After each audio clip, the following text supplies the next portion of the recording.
Continuamos aquí en Rumbo al Poder y estamos justamente viendo las coyunturas políticas que se van dando y además en torno a lo que podría presentarse en el siguiente contexto electoral. Recordemos que ya el presidente de la República, Martín Vizcarra, convocó a un electoral para el próximo año y hay varios partidos políticos que se ponen en el partidor a la expectativa de lo que podría ser la percepción de la población respecto a los nuevos cuadros o nuevos rostros, nuevos partidos que están clamando, porque siempre se señala que los tradicionales no representan ningún cambio sustancial dentro de la política nacional.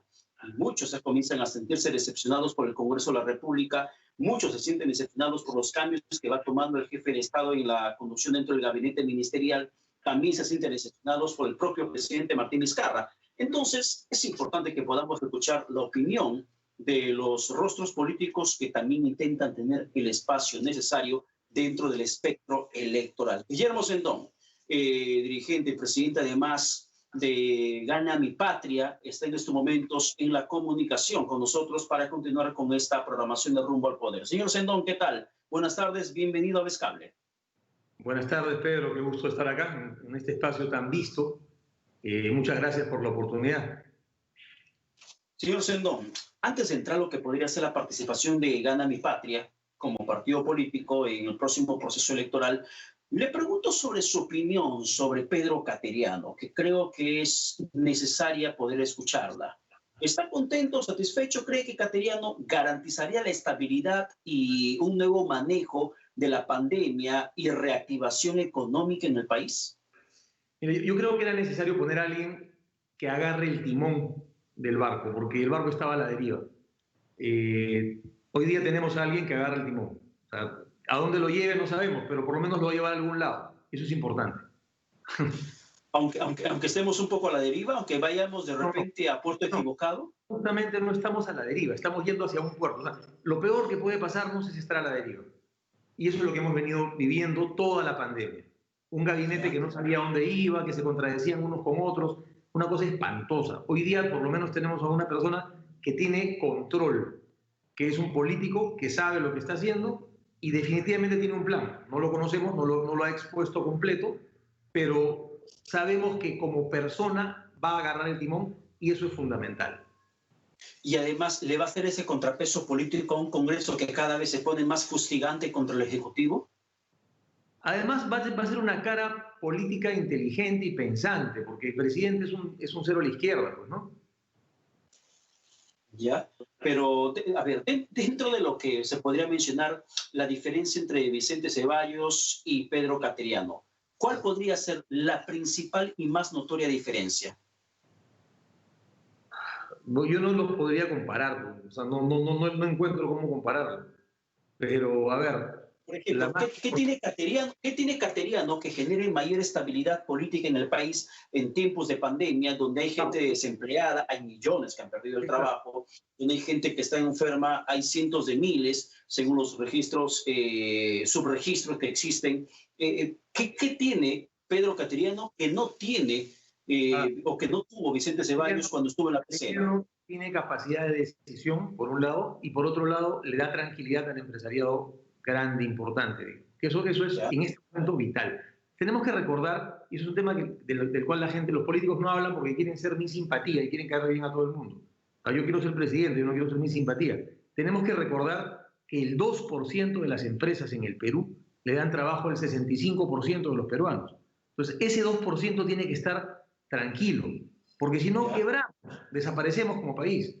Entonces, ese 2% hoy día con Cateriano está tranquilo, con Ceballos estaba alteradísimo, preocupadísimo, porque estábamos sin rumbo y en manos de un señor que daba muy malas señales, muy malas señales.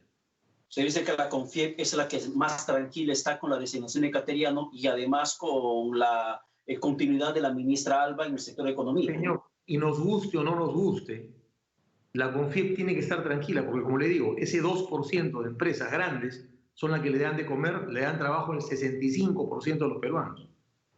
O sea, eso es una realidad de la que no podemos dejar de mirar. ¿Y dónde quedaría el discurso, señor Sendón, de que señalan que, por ejemplo, son los 2 millones de microempresarios los que realmente mueven el sector económico en el país? esos 2 millones de microempresarios mueven el 30% de la economía.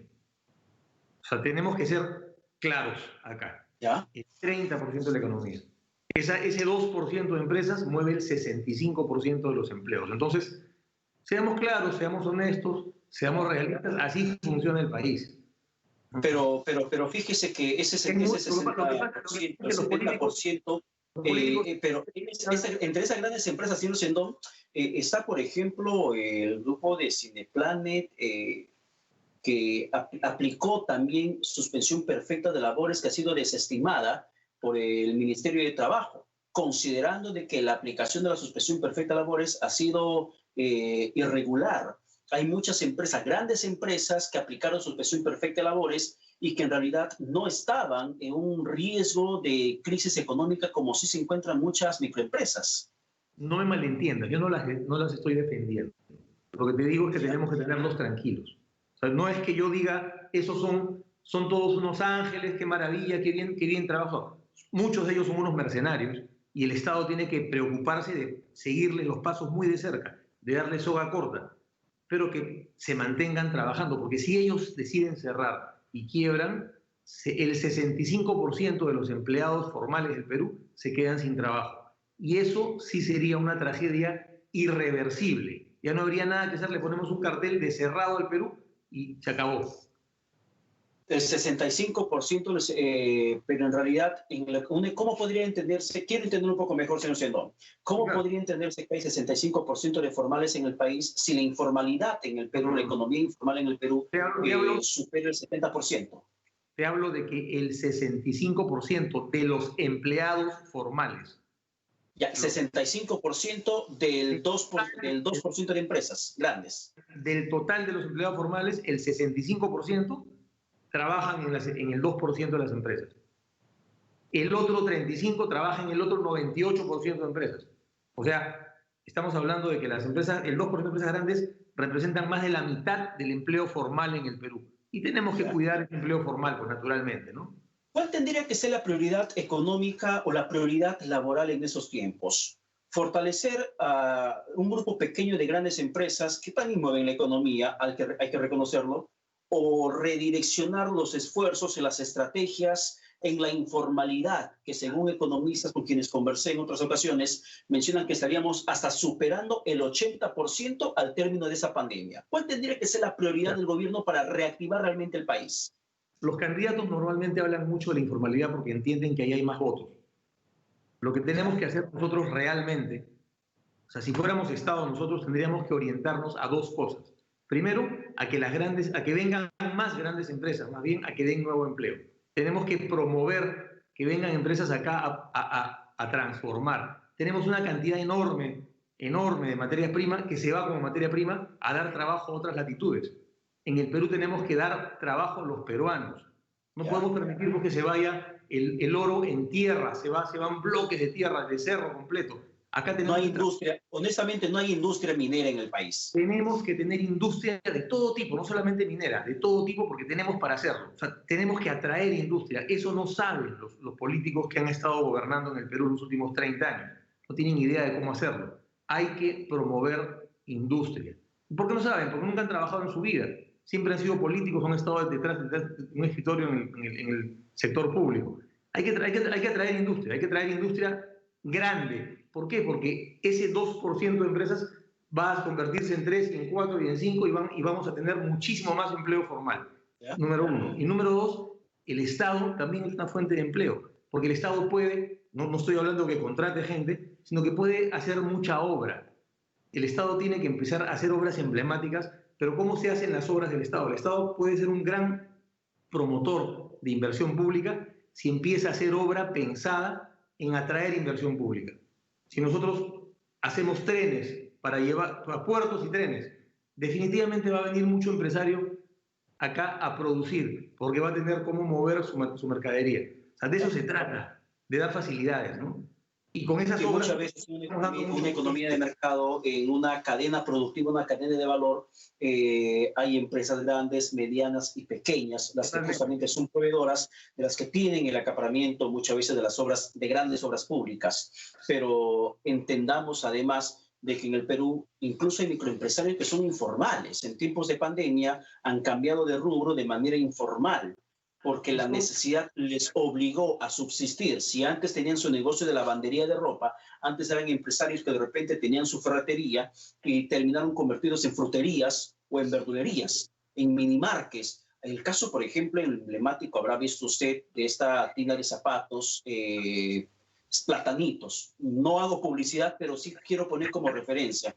Esta tienda cambió su giro para que venda productos, abarrotes de primera necesidad, por la necesidad económica que estamos atravesando en el país. Y eso refleja que hay muchos pequeños que son formales, pero que terminan siendo al mismo tiempo informales, porque terminan atendiendo con cosas que ni siquiera se han registrado ante SUNAT. Yo creo que el ejemplo que has puesto no es un ejemplo real de informalidad. Esa gente de Platanitos y todos los que se han reconvertido sí están pagando sus impuestos, no son informales. La informalidad en el Perú es enorme. Y es enorme, ¿por qué? Porque el Estado pone muchas trabas para ser formal. Si tú le pones a una persona un impuesto a la renta de 30% en su primer año, ya lo está sentando. Pues no puede ser posible que alguien con esas reglas de juego pueda participar de la economía formal. Tenemos que... Pero señor Sendón, ¿y cómo hacer? Ahí me está dando un poco usted la respuesta cuando le mencionaba cómo hacer que los informales se vuelvan formales.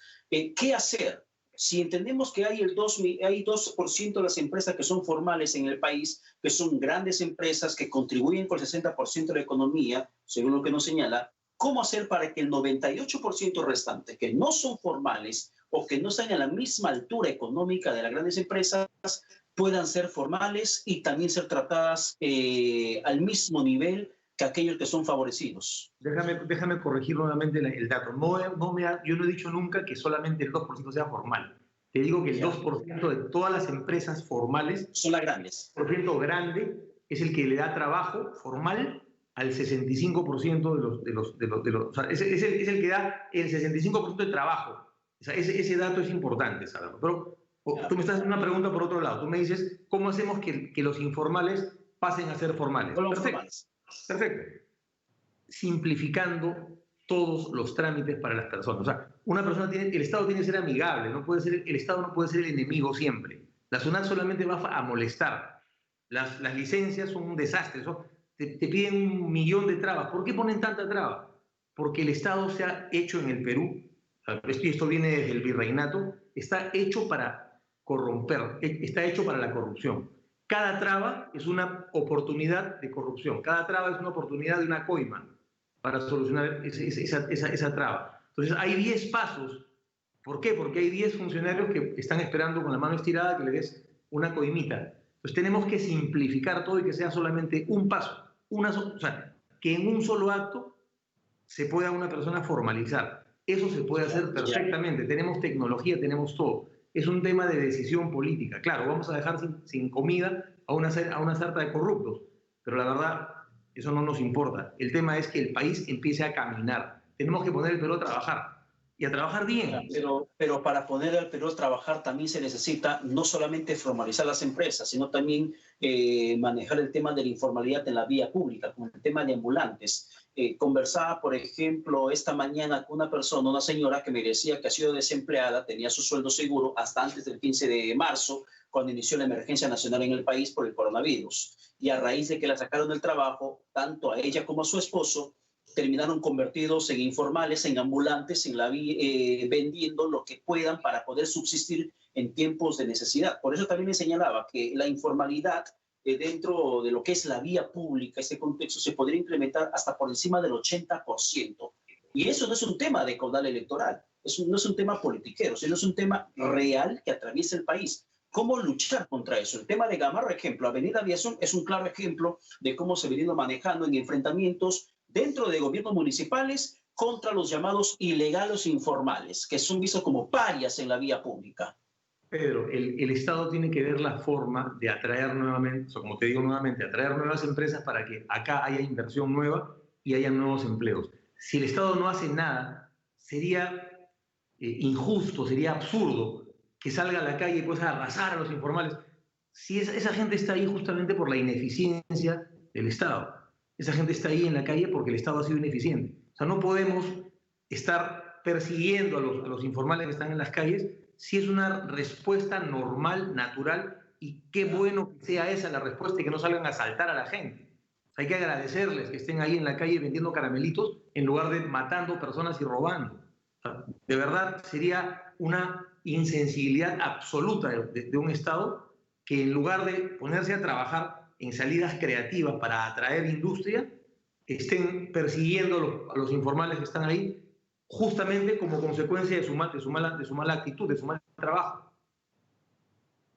Pero ahora, si lo que vemos es la estrategia de simplificar, de hacer mucho más viable la formalización, sin una SUNAT que sea un verdugo que vaya con la guillotina cortando cabeza a cada empresario o a cada microempresario que no puede tributar por las facturas que no le están pagando, qué sé yo, cualquier motivo que pueda pasar. Puede haber en la dualidad que en estos momentos existe dentro del gabinete ministerial, con María Antonieta Alba Luperdi en la cartera de Economía y con Martín Ruggiero Garzón en el sector trabajo, puede haber la confianza del país en que realmente el desempleo y la informalidad van a disminuir? Mi querido amigo, yo estoy hablándote de lo que vamos a hacer nosotros como gobierno. Yo no te estoy hablando de lo que... Le pregunto, señor Sendón, también en el contexto real que como peruanos 30 millones estamos pasando. El día de hoy, actual, yo no puedo saber qué va a pasar. Este es un gobierno de salida, le queda un año. No creo que vayan a emprender grandes cosas. El tema de acabar con la informalidad es un proceso que va a demorar bastante tiempo y hay que trabajar desde varios frentes. Esto es un tema transversal. No es ya, hacemos 4 medidas y se acabó. Así no funciona. O sea, sacarlos a patadas no es la solución. Esa es la solución que ha aplicado Forsyth en la victoria, pero esa no es la solución, pues eso no soluciona nada. Ya, me acaba de mencionar Forsyth y con esto quiero terminar la entrevista. ¿Forsyth es presidencial? ¿Forsyth puede ser una carta interesante a Palacio de Gobierno? Bueno, eso él decidirá si es que quiere ser presidenciable, ¿no? O sea, yo no miro a los lados. O sea, yo miro lo que vamos a hacer nosotros y lo que hagan los demás es tema de cada uno de ellos, ¿no? Ya, y en este caso, Guillermo Sendón, ¿cómo se viene preparando para esta próxima contienda electoral? No me vengo preparando desde ayer, venimos preparándonos hace 10 años en este tema. Estamos trabajando mucho en conocer el país, estamos viajando por todo el Perú, hemos parado de viajar porque se hizo prohibido por un tiempo, pero empezamos nuevamente ahora mismo, ¿no? El país... Y ahora podría ser rival de Julio Guzmán, con quienes han compartido partido político en la anterior campaña electoral. Nunca compartí partido político con Guzmán. Guzmán renunció a Todos por el Perú antes de que yo entrara a Todos por el Perú. Ya, pero y en el tema de Guzmán, ¿usted confiaba en Guzmán en su momento que podría ser una buena carta para el país? Nunca me pareció que fuera una buena carta para el país. Nunca estuve apoyando a Guzmán desde ningún frente, ¿no? Bien, señor Sendón, muchísimas gracias por la comunicación. Esperamos estar en otra próxima oportunidad conversando de otros temas que en esos instantes interesan al Perú. Perfecto, muchas gracias. Bien, muchísimas gracias por la comunicación. Ahí estaba Guillermo Sendón, quien justamente es líder de Gana Mi Patria, partido político que se va a preparar para esta próxima contienda electoral. Mientras tanto, también tenemos que señalar que hemos llegado a la parte final del programa. Lamentablemente el tiempo ha pasado volando y en estos momentos más bien pedimos disculpas a la población que estaba siguiendo la programación por si había alguna interferencia. Entendamos que estamos haciendo todo el esfuerzo posible para que en cumplimiento estricto de los protocolos de bioseguridad podamos sacar adelante este programa y que de una u otra forma, cada esfuerzo, cada semana, vamos a ir superando justamente la cobertura, la transmisión, la calidad mismo del contenido para que usted pueda siempre seguir ganando con esta programación a través de Vez Cable Televisión. Soy Pedro Paredes. Le agradezco al equipo de producción que nos acompaña a la distancia, también a la gerencia general de Vez Cable.